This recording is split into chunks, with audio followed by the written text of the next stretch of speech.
la mesa de etnoeducación.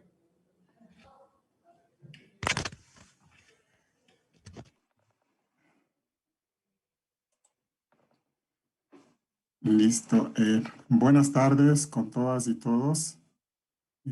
Primeramente, permítanme agradecer y saludar al asambleísta Silva Salgado, quien realmente ha permitido que participe en esta reunión.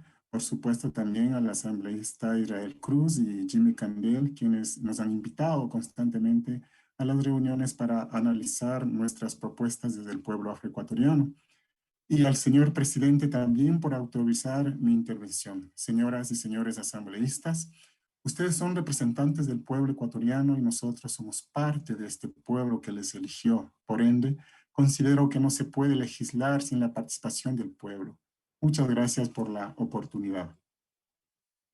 En primer lugar, permítame poner en contexto el proceso de la etnoeducación afroecuatoriana. Y para ello, considero tres aspectos claves que motivaron profundas reflexiones en los afrodescendientes.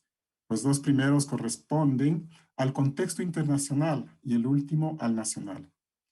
Los describo brevemente a continuación. Primer aspecto, la lucha por los derechos civiles en los Estados Unidos, liderada por Martin Luther King, Rosa Parks, Malcolm X, entre otros. Esta lucha llega a su máximo albor a finales de la década de los 50 e incluso hasta inicios de los 60, logrando la aprobación de la Ley General de los Derechos Civiles en 1964.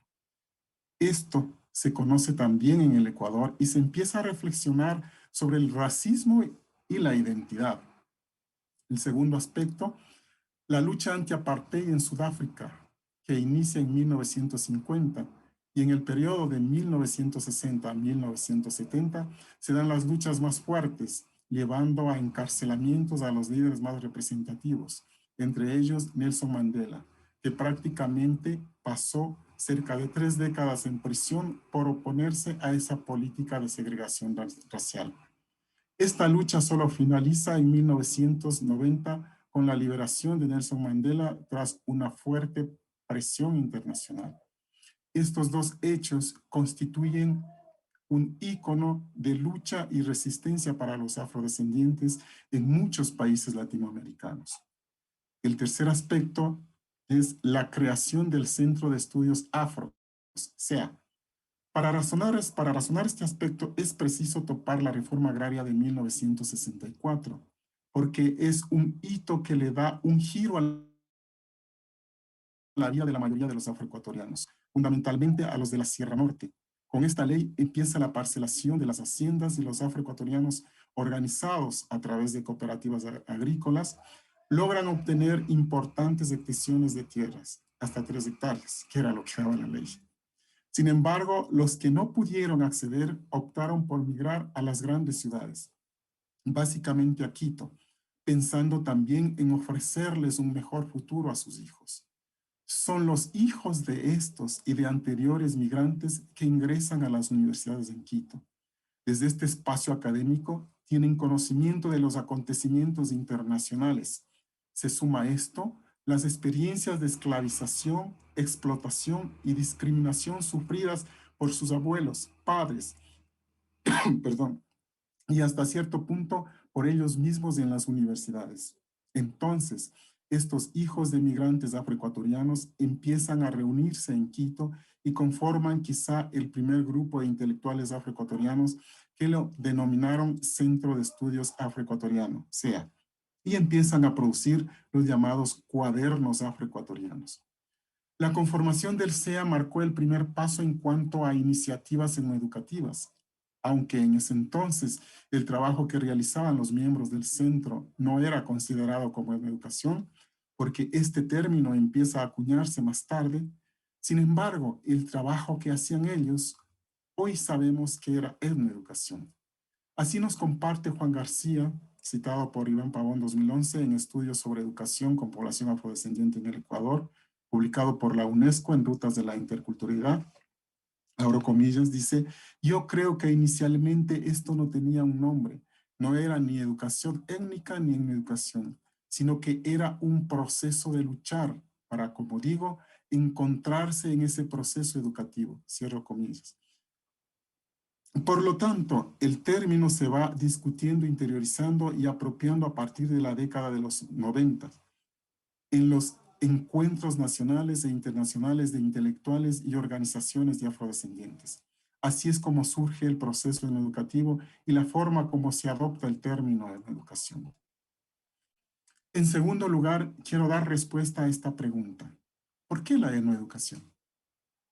Porque a los afroecuatorianos en la escuela nos enseñaron de todo y de todos, pero menos de nosotros.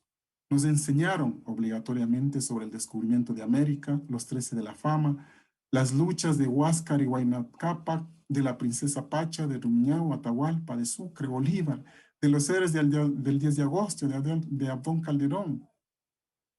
Está bien, decimos nosotros, está bien que conozcamos estas luchas, pero también debieron enseñarnos que en los 13 de la fama estaba un negro, que en los fundadores de Quito está Pedro Salinas y Antón de color negro, que Alonso de Illescas forma el primer asentamiento libre en Esmeraldas. Debieron enseñarnos también de Martina Carrillo, María Chiquinquirá Díaz, Pedro Lucumí, Ambrosio Mondongo, Francisco Carrillo. Ahí están en los archivos. ¿Por qué no nos enseñaron de Otamendi, del general Yarza, de nuestra participación en el ejército bolivariano, en el proyecto liberal liderado por Eloy Alfaro, de la Revolución de Esmeraldas, comandada por Carlos Concha, y de muchas otras gestas? Por todo esto y mucho más, los afroecuatorianos demandamos al Estado y a ustedes, señoras y señores asambleístas, y a la sociedad ecuatoriana en su conjunto, la etnoeducación afroecuatoriana. Y finalmente decirles cuál es la apuesta de la educación afroecuatoriana, cuáles son los problemas que ayuda a resolver. La educación apuesta a conocer más de nosotros para equilibrar con lo que nos han enseñado de nosotros y que los otros también conozcan sobre nosotros, para desde esta base conocernos y respetarnos todos los ecuatorianos, aportando de esta manera a la interculturalidad del país. Entre los problemas que ayuda a resolver la educación afroecuatoriana, consideramos bajar los niveles de discriminación y racismo en la sociedad ecuatoriana. Señoras y señores asambleístas, hay estudios en nuestro país que el Ecuador es un país racista. Si bien la educación no va a eliminar la discriminación racial, pero sí a disminuir los niveles de discriminación. Otro problema que ayudaría a resolver es elevar la autoestima de los afroecuatorianos y, por supuesto, tener más y mejores oportunidades, específicamente en el campo educativo y laboral. Lo que sobre etnoeducación afroecuatoriana consta en el informe para este segundo debate de la OEI ha sido analizado y discutido con académicos, representantes de organizaciones de la sociedad civil, del pueblo afroecuatoriano y, por supuesto, por la Mesa Nacional de Educación Afroecuatoriana. La etnoeducación afroecuatoriana no es una propuesta educativa paralela, de ninguna manera. No queremos convertirnos en un apartheid. La etnoeducación es un aporte a la educación intercultural. Aporta a interculturalizar el currículo nacional. No se puede hablar de una educación intercultural si no está incluido la historia y cultura de los pueblos originarios y de los pueblos históricamente discriminados. Muchas gracias, señores y señoras.